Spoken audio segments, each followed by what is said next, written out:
For guests and visitors, my name is Steve Fairley, Club President, and I'd like to welcome you all to the 42nd meeting of the 48th year of the Dublin Worthington Rotary.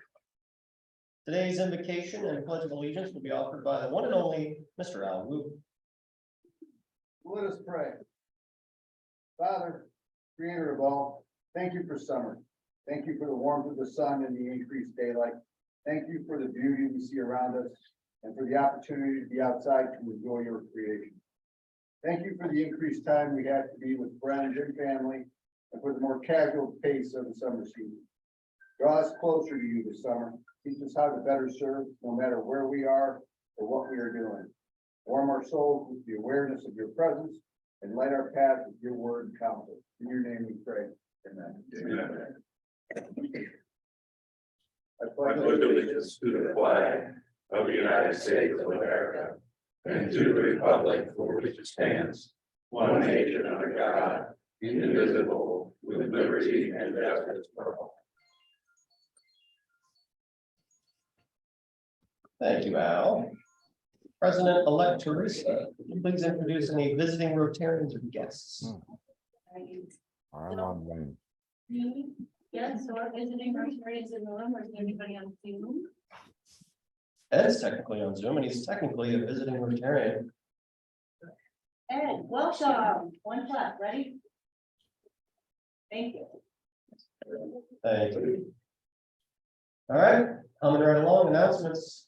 And Ed will be introduced later. Correct. Does anybody have any announcements? If you have announcements, please make your way this way.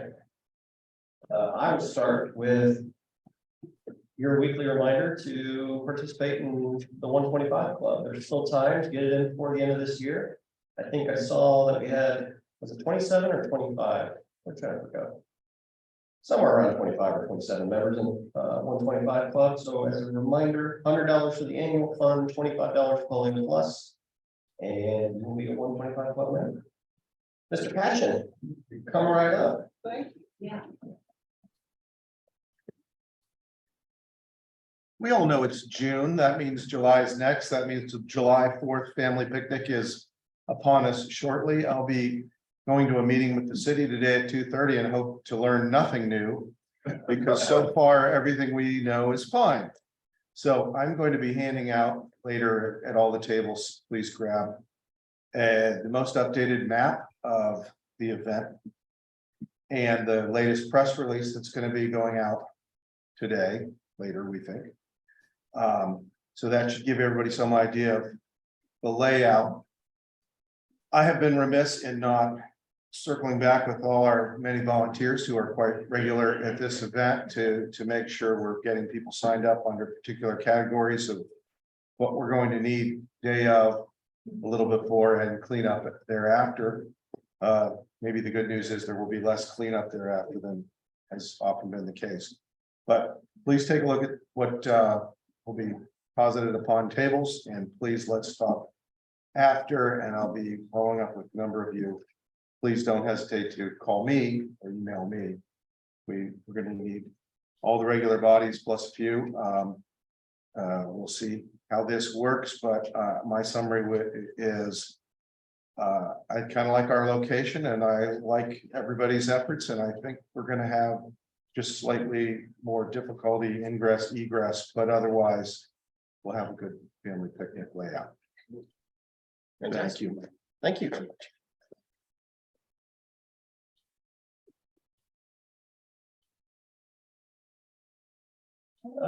Installation banquet. Boy, if it hasn't been confusing, right? So you were told that the deadline to RSVP was today. Last minute news, I guess we have another week. So if you have not RSVP, you've still got 7 more days to figure it out. But I think right now we've got 55 in attendance. Well, get it up to 65, 75. So you've still got a week. And I believe Christy sent out an email this morning. What else we got? Might get kind of light this week. I think we're ready for our sergeant, unless there's any other announcements. Okay. Jerry, are you the sergeant? I'm the sergeant. Come on up.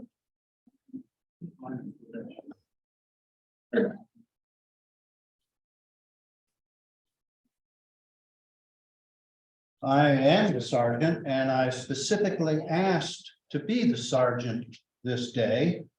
And why would that be? What is today? 614 day. What did you say, Judy? 614 day. 614 day.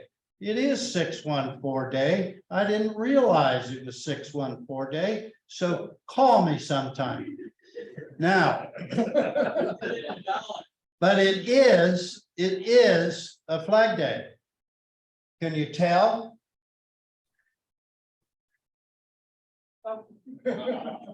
Red, white, and blue. Got it? Now, I need somebody to carry the pot. And I think I'm going to ask our outgoing president to do so.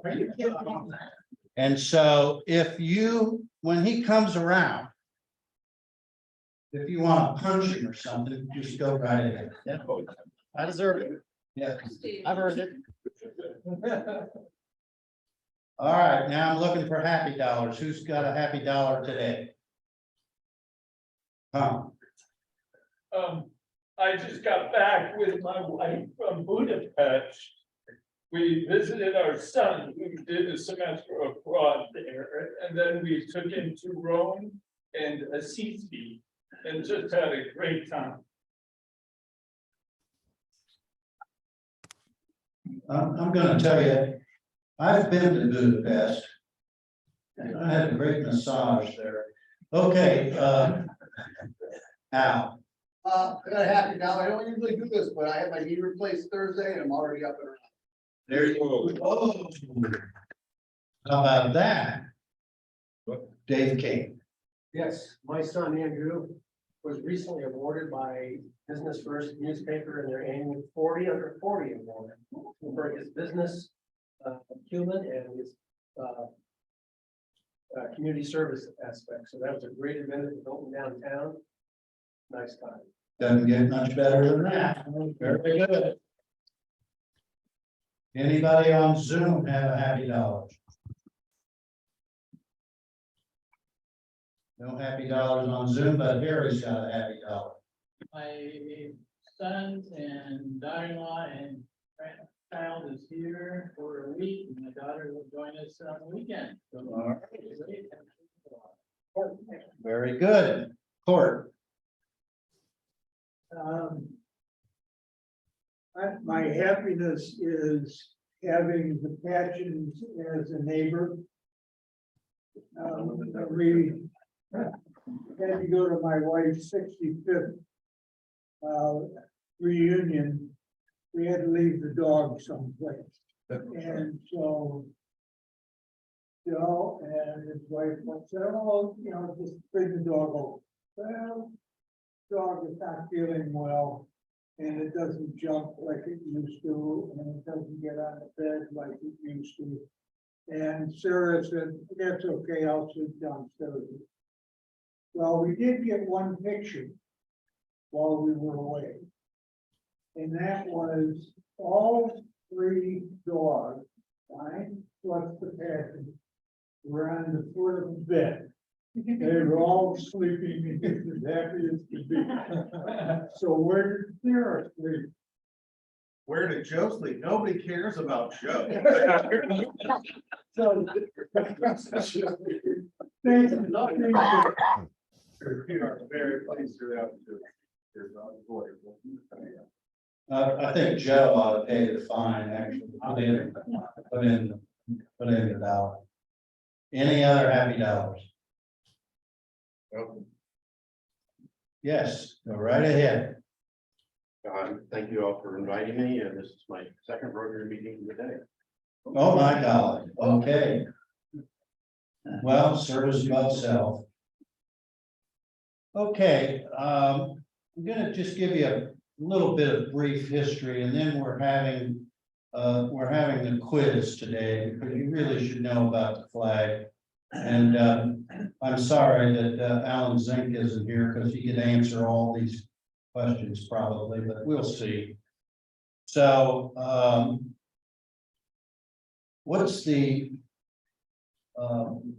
date and the year of the official American flag?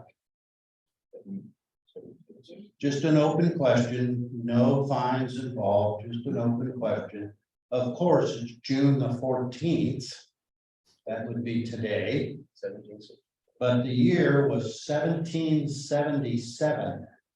Continental Congress recognized an official American flag. Now, the Declaration of Independence actually made adoption of American flag necessary. And that happened then on the 14th of June with the flag resolution of 1777. And that was done by Congress. However, they didn't announce it until September the 3rd of 1777. So now, first table right here, first quiz question. Flag Day has been celebrated as a patriotic occasion for many, many, many decades. But when was it made official? And by whom?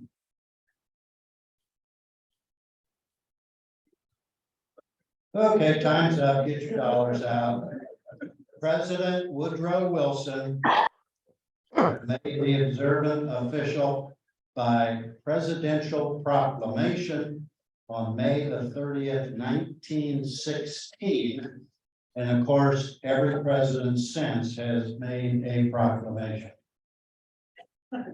So, where did the flag come from?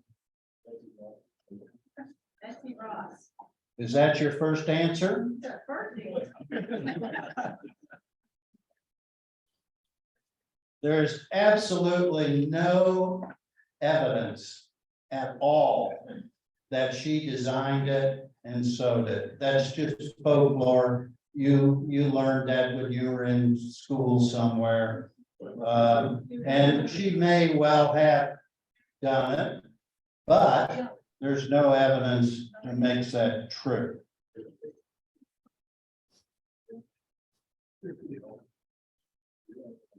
So what's the answer? The answer is nobody knows. There's no answer. There's no answer. The answer is nobody knows. That's all there is. All right, so we'll come over here to this table because Darnell and Jennifer, you got so much knowledge. Why is the flag red, white, and blue?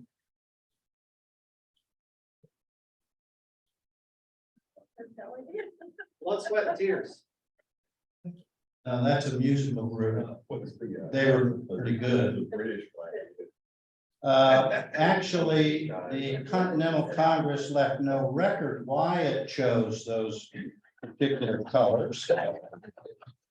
However, the Articles of Confederation did pick the colors for the Great Seal of the United States with these meanings. White is for purity and innocence. Very pure, very innocent. Red for valor and hardiness. Kick you.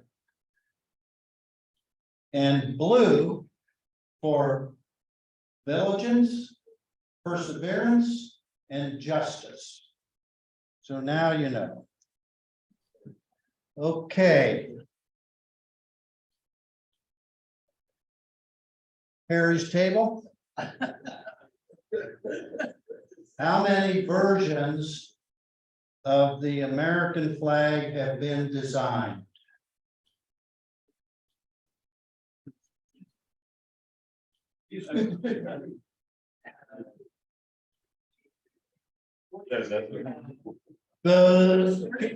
Too much time. That was close, but it's 27. The back table back there. How many US flags have made it to the moon? One. Too much time. Come with a number. One. Double that is 6 times. Apollo 11, 12, 14, 15, 16, and 17. And let's see, we probably hit every table. But I was going to ask you, why must the flag be folded in a certain specific way? Anybody know? Betsy Ross Cohen. What you say? Betsy Ross told him to. That's right, yeah, that's actually true, I do know. This is something I did not know, I'm going to just read this for you. The US flag is folded into a small triangle made of 13 folds. Each fold has a special meaning and symbolism. For example, the first fold represents life. The third honors the veteran who has departed. And the fifth is a tribute to our country. So you can see a lot of symbolism into that. So here's what you wanted to know is, of course, you're always waiting for these dumb jokes at the end. As you know, Steve is a computer specialist.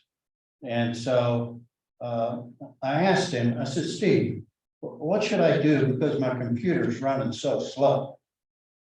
And he said, easy, put a Jamaican flag on it, it'll run faster.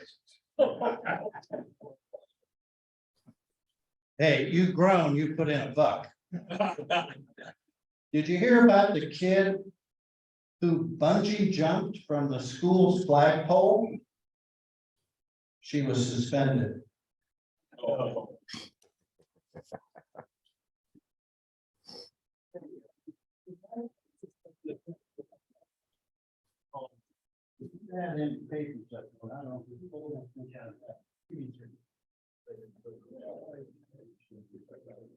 Put in your dollar, George.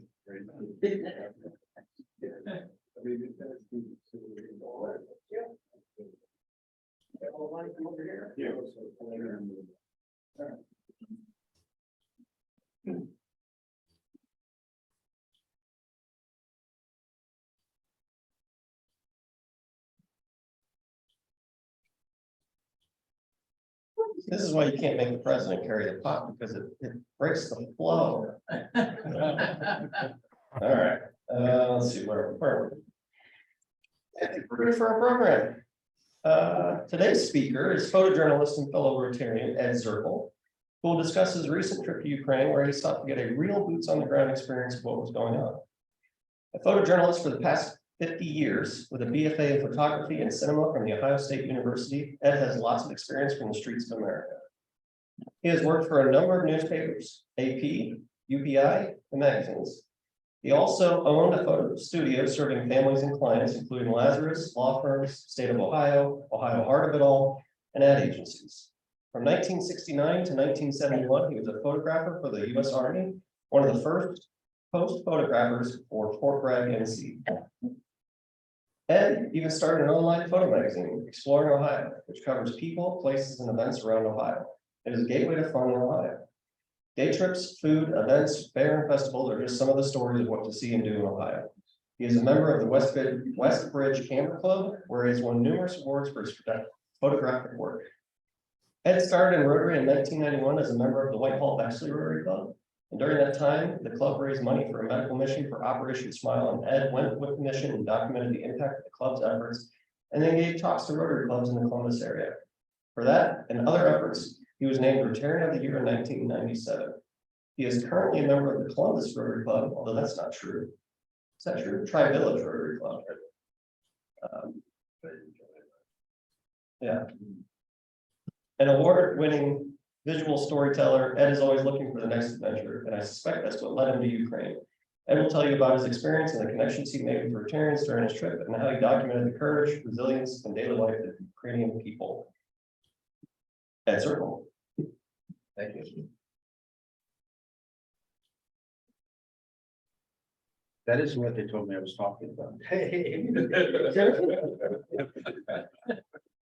I'll find it out later.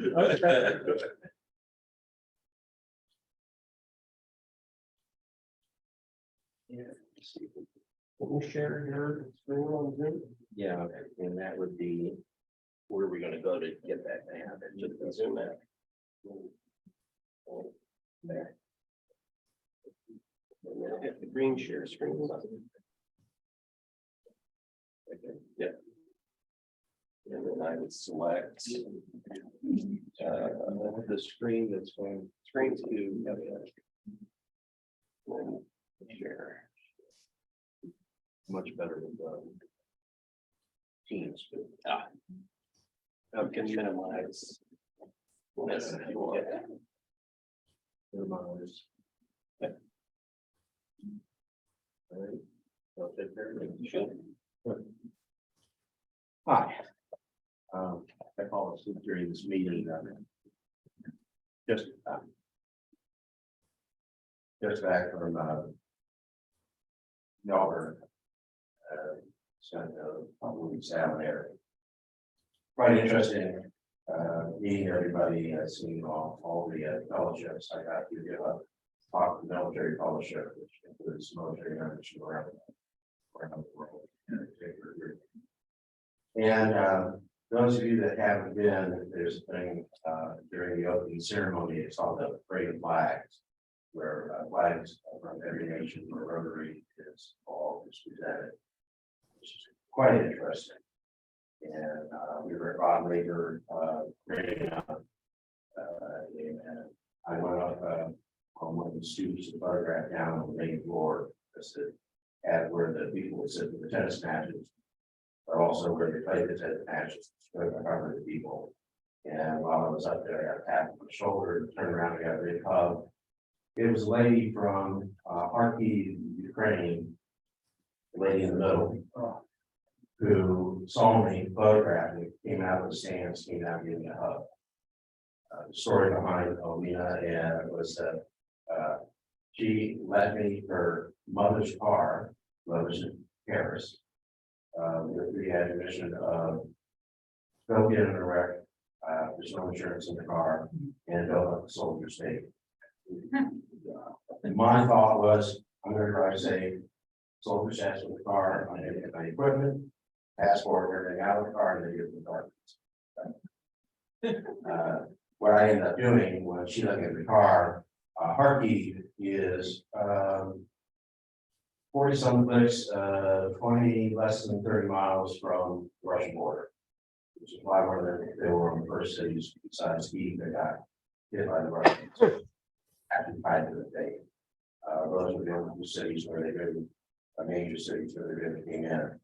And I drove down that road 15 or so miles to where our bridge had been blown up, and then turned around and documented that road all the way back into Kharkiv. Quite interesting. You had to be careful about not wandering off the main road because of munitions that they had not, and landmines that may have been left, things like that. So it was a quite interesting time to be able to see the damage that they had put together. And it's not in any of these shows yet. I'm working on a website that's on Latin but Ukraine. There was a school with the Russians. I got into a 2-story all brick school, about a kilometer from downtown, and that's how close they got to everything. And the Ukrainians had to go in, and it was just 4 walls in order to get all the Russians out of there. So it's been a long, hard road for them, and quite worse for the Russians. Power of the Rotary connection. You've been told, and some of you have experienced the idea that you can go anywhere in the world and hit a Rotary meeting, and that through Rotary and through the exchange programs, you've had families stay with you and you've gone to stay with those families. My going to Ukraine was something that I needed to do as a photojournalist. What I found out was in leave, and if you understand Ukraine as sort of a square, you're going to have leave over by Poland, Kiev's up near Belarus, and then Kharkiv is over near the Russian border, and then you go down the Black Sea, and that's Odessa. So in leave, there was the 30th anniversary of the League Rotarian Club. And I figured if I could get to that as a Rotarian, I could meet some people, and because of that, and maybe I could get some other things, make some contacts and stuff. Long story short, some people in Ukraine, in Warsaw, Poland, were on the email thread that was going around. They said if I came to Warsaw, they hooked me up with some Rotarians. The gentleman on the left is when, everybody here gets your Rotary magazine. Okay, so February issue, the yellow jacket, holding a flower, that was my photo. That happened because Wen is the one that runs that magazine. He was in Germany. Wen and I never met, hadn't spoke, didn't know about each other. We ended up staying at the same hotel in Warsaw. Got hooked up with the Rotarians, which, and I'll show you the picture from that. Got hooked up with the Rotarians in Warsaw. And then because of the Rotarians in Warsaw, that hooked us up with Rotarians coming over from Ukraine because of another Rotary group out of New Hampshire that has donated at this point over $2 million, one club, towards the relief efforts, and got hooked up with them, and that got me into lead. And there was also a governor's meeting, so past, present, future. So I got to meet pretty much all the Rotarians in the country of Ukraine. And because of that, people were meeting me at a train at 6 o'clock in the morning and taking me around the city and showing me where, how, why, and what, etc. It was that power of Rotary connection on steroids. Quite amazing. Are we back on this page? You know the mantra, I love technology, I love technology. Those are the two gentlemen that ended up helping me in Warsaw. And in fact, the shirt that I have on here is a Polish Warsaw Rotary shirt. I am officially an honorary member of their club, which screwed everything up for the convention because I showed up on their district and not on 6690. Anyway, Michael and Jock are the two people. They were he was president, and the other gentleman's past president. They're the ones to help. The photo that you see is something where we went to the Chopin park. They get pictures of them for the magazine with Chopin, which is the thing in the background. When I just explained to you about is the editor for the Rotary magazine. We hit it off. We were running around the key. We met up in Melbourne, and we're looking for our next adventure off into the unknown, probably Singapore. And that's the cover of the magazine.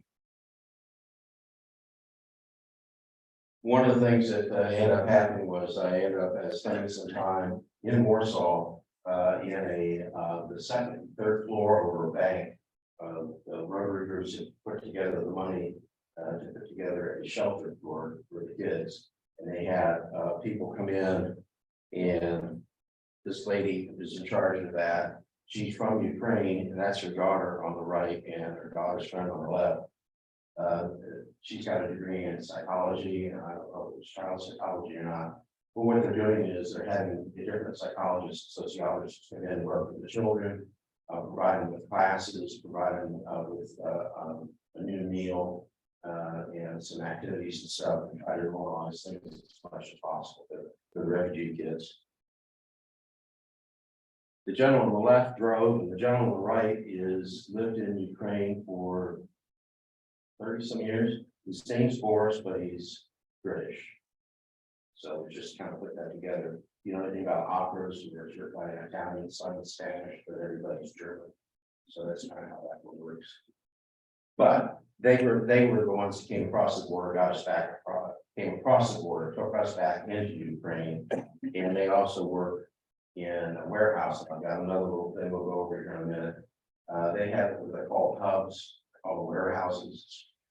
These are places that are squirreled away where goods from all over the world are coming in, to include cars, and trucks, and pickups and stuff. All the stuff that's coming in, and there are other volunteers, but Rotary is doing a huge job of getting these things and then allowing people to show up, loading up the cars for the pickups or whatever. And then those people are taking them out to the people in the fields, to include the military, who still need to be fed, who still need medicine. And a variety of other supplies, all of them non-weapon related.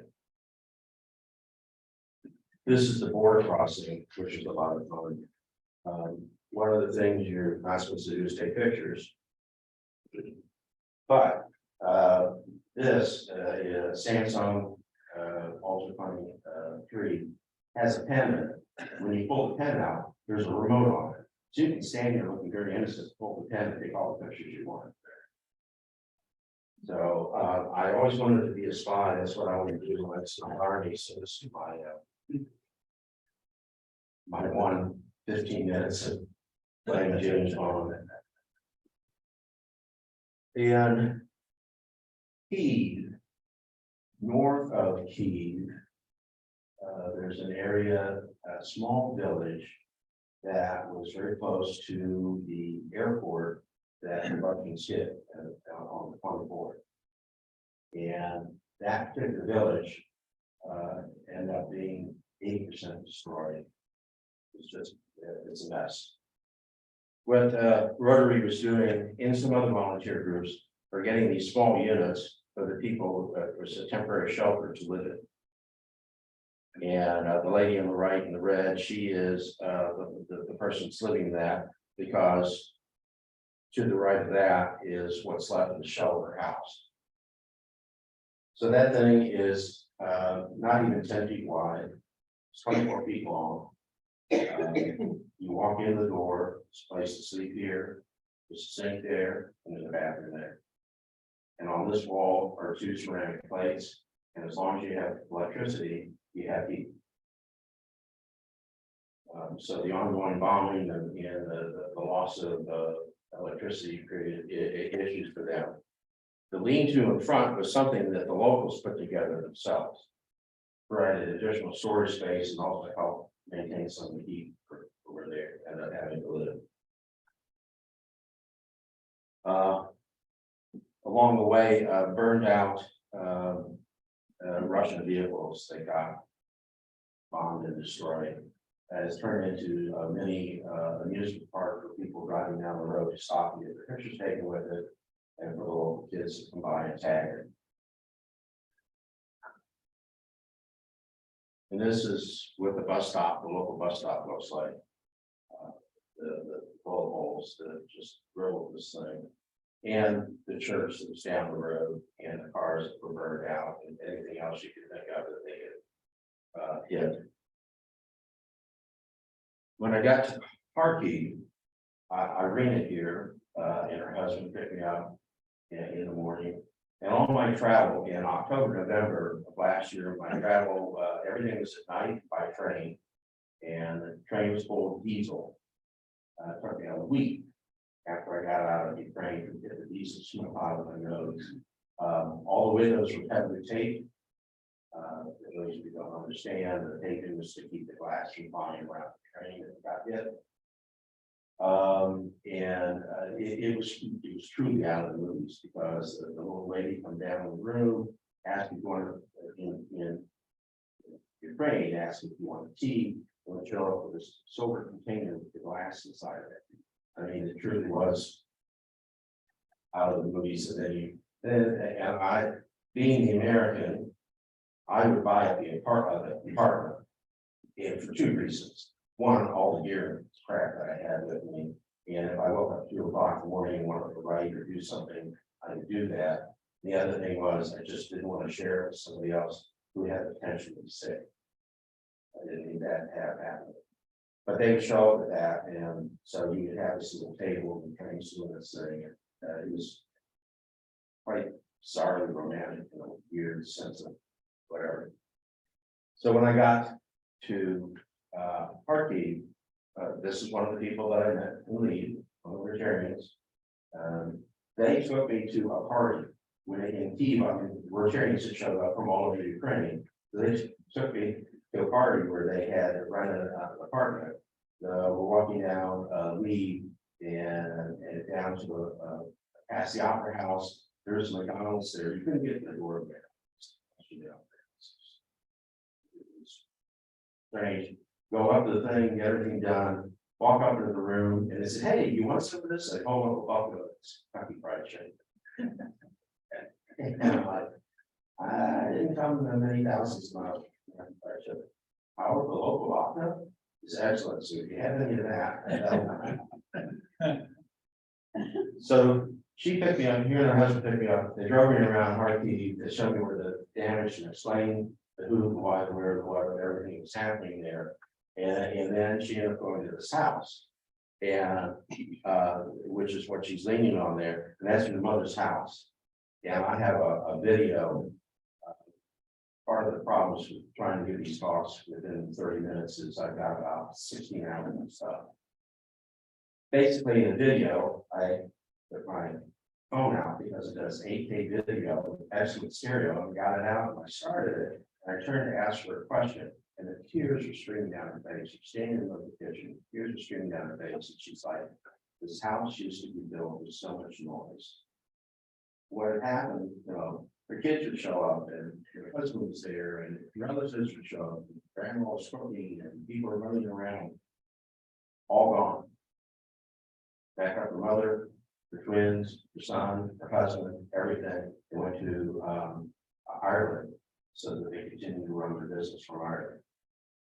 That for me was sort of the tipping point of why people need to know what's going on, was the displacement. I mean, you know about the people on the trains and stuff, but this is just, here's the house, because I got to walk through the house, it's dead quiet, and there's just nobody there. Completely empty. Then out the back, if you walk straight this way, there's a shed out back, and we walked over the shed, and they had what I would call a root cellar, and it was about this tall, about that wide, and a little bit longer, and with apples, potatoes, and whatever was stored, and where mom had canned everything. So when the air raid signs went off, everybody would walk over, go climb down this steep ladder, and they light a candle, maybe use some tea, and wait for an all clear signal to come. And that's how they were living their lives, which is why they packed up and left. These things are called hedgehogs. Basically, they're anti-tank obstacles, and they were strewn around the city to keep the Russian tanks from not invading. And that's part of the damage in Harkey. That was, as you drove around, it went from things being really repaired and getting back up and running again. And that goes for the train system. When I went back in February and March, I could travel during the day, hardly anything on any of the windows, and the trains were all being run by electric. And I had internet on one of the trains, and they had a lunch car. I mean, if they had gone that far with turning things around to their favor, being able to have sort of a normal life. This is glass. There were two schools that I was taken to that cruise missiles that hit, the schoolyards and the playgrounds and stuff. Basically blown out all the windows. One of the schools took off part of the roof, and they were getting everything repaired and fixed. The kids aren't coming back right now, but they're everything repaired, fixed, and getting ready for the kids to come back. Lady on the left is Rotary. So Harkey, I was taken to her and her mother's flat where mom cooked breakfast. And so I'm a stranger in a foreign land and trying to keep up with everything that's going on, and I couldn't take enough images and stuff, and my mom keeps on saying, taking pictures, it's like. But I'm sitting here with Rotarians and I'm in a kitchen that I'm never gonna see again, and so. But she wants to be a veterinarian, and in another brief talk I've got, she shows up again. In their warehouse where she's taking care of all the food and stuff for people's pets. This is Odessa, down by the ocean. And here again, the different warehouses that are around, they've got Rotarians picking things up and delivering them to people in need. In this particular instance, I think they were going to a hospital where people needed something to help sleep on. South of Odessa was an interesting drive because as you're driving around a little inlet marshy area, the gentleman was driving and said, "You want to go to Moldova?" I'm like, it's about 10 yards over here. And so I mean, literally down around, and if I had known what I know now about what had been going on in Moldova, I would have been up in there. This is a soccer camp, a football camp, and it was nothing but kids. This particular area is nothing but a resort area, no military at all, and the Russians bombed the hell out of it. Most of the kids have left. The person who was running this was a fairly famous person in their area for football, which is why he was teaching soccer to kids. Had a swimming pool, everything. It's a beautiful setup. That's what left of it. The guys running the camp was still along the road. It's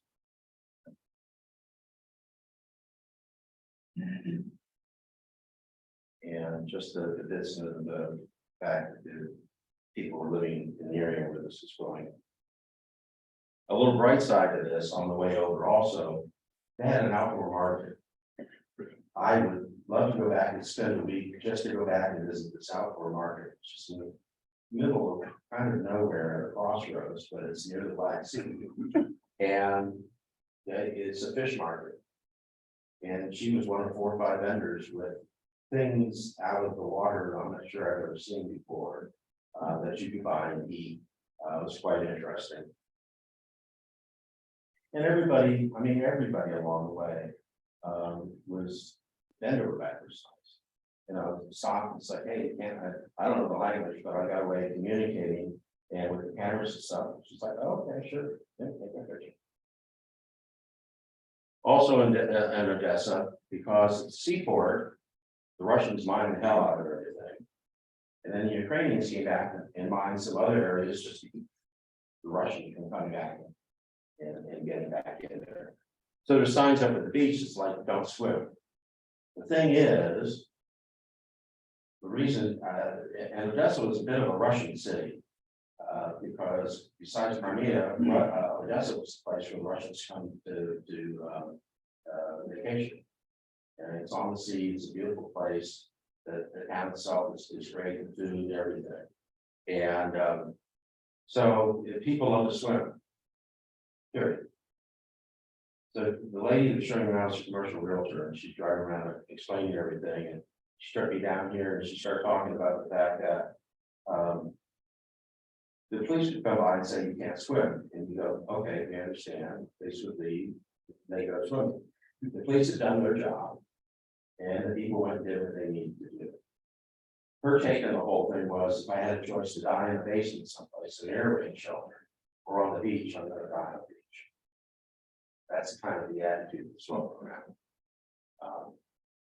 In Key, the last trip, the air raid siren went off. I was on my way to get some more train tickets.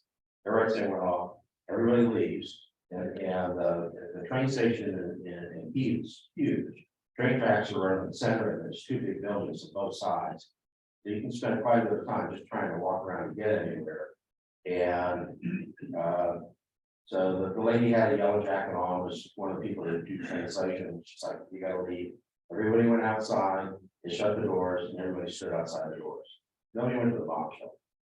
They all stood there having a cigarette or or on their phones, or talking to people, whatever, and they're checking their phones, waiting for the all clear, so they get back in and get back to business.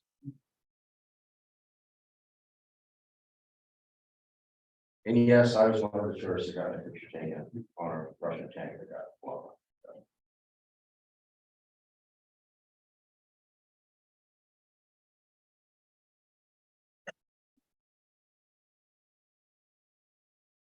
There.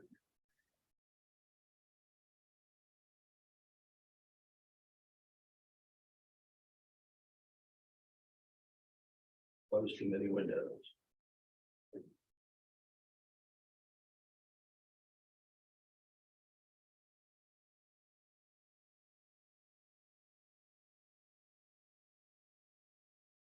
So when I talk about the hubs, this is in Harkey. So here again, we're 20 some miles from the Russian border. It's a shopping mall. The shopping mall is a 21st century shopping mall. Gorgeous upstairs. The elevators, the escalators, the shopping for food and groceries, lady shops. I mean, this was an expensive setup.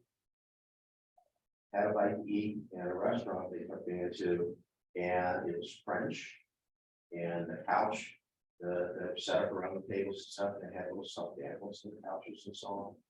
It was pretty amazing considering 20 some miles from Russian border on one side and about 60 to 70 miles from the front lines to south of it. But it was busy, people were buying stuff. In the basement, a hockey rink, a big hockey rink, and it's filled completely with food, medicine, clothing, anything you can think of, things that people sent it. I ended up with a shot glass because somebody sent a case of shot glasses. Like, we can't take that. Well, they did take it. But, you know, so I ended up bringing back the shot glass that somebody sent. But this thing was just completely filled with goods from all over the world. And it's down, they set up very steep steps. I was asked politely to please not tell where this was. Anybody from Russia? I was asked politely not to tell where this was. This showed up in the March issue of your magazine. So we were very careful about explaining what it was, but not where it was. And photographically not showing the background and stuff, because she didn't want the Russians to know where it was, because the next thing you know, they'd blow that up. It's sand, I mean, just a little bit of absolutely everything, and the volunteers that would show up to deconstruct a big bag of whatever and then make a smaller bag of rice, grain, wheat, whatever need to be done. And here's the road rack in her section. It's all filled with food for dogs and cats and so on.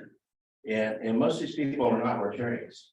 Rotarians are running it, but these are volunteers. That's what they're doing. That's the same thing. That's in Kiev. And that's in Lee. And the one Rotarian who's in front, that's his mother behind her, and in her small shop, she's storing stuff. So quite an amazing process that they have everything put together. I'm assuming you're standing up because I'm short on time. That's the signal, yeah. Yeah. I'm good, Q&A.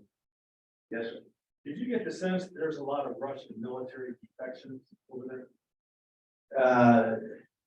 Not that I can, no, not that I can tell. I mean, the military and I asked about photographing and they were all like, yeah, they didn't want to do it.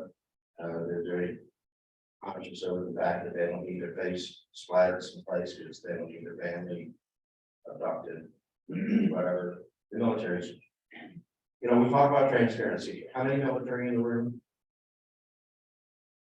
Really? Two? Talk about transparency, and I'm sorry, you don't get transparency. No way to tell we're going to give you transparency on any of this, on either side. It just doesn't work that way. So whatever you think we know, we don't know. Just but as far as the Russians and stuff, they're not letting anybody hang in there that has anything to do with Russia. to include one of the churches. Where they were very adamant about, you just can't do this. And in Odessa, where it was very much a Russian city, and spoke a lot of Russian in Odessa. In October, November, when I was there, she talked about the fact that the town changed completely to the point of, you will say hello, goodbye in Ukrainian. And the attitudes really, the jail came together, switched, they're very much on. Yes, I was just curious, you interacted with Rotarians over there. Did Ukrainian Rotarian clubs interact much with clubs outside of Ukraine in terms of seeking assistance? And if so, how did that work?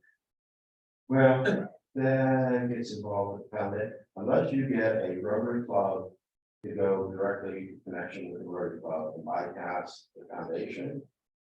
You're in for a long haul because of whatever you have to go through with the hoops and stuff you got done through the foundation. Which is why the one club went directly over there and built stuff right there. Russian? No. Okay. Thank you very much. 12:58, Judy, time for the raffle. Okay, we've got, $234 in the pot and $26 for today. Whoop, I forgot the bucket. That'll make it hard to do. We're gonna draw that. There you go. I can do this thing. Okay. Let's have our speaker draw the winning ticket here. There. If I draw my own number.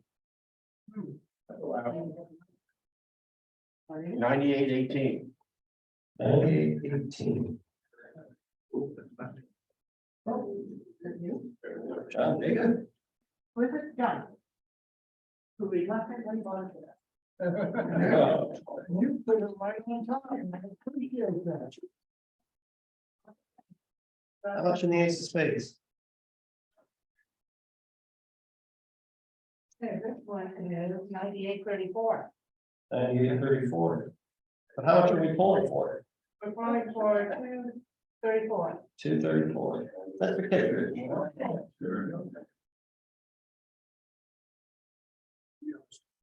All right. What's the bucket? 234. 8 of diamonds. No good. Thanks for playing. All right, folks. That time. Oh my God. Okay. Time for the 4-way test. We're gonna go over today of the things we think, say, and do. First, is Is it true? second, This is fair to all concerned. third, Will do. and fourth. Will be beneficial to all concerned. Thank you, everybody. Have a great rest of your week. Please unsilence your cell phones, put your badge back in the box. Thank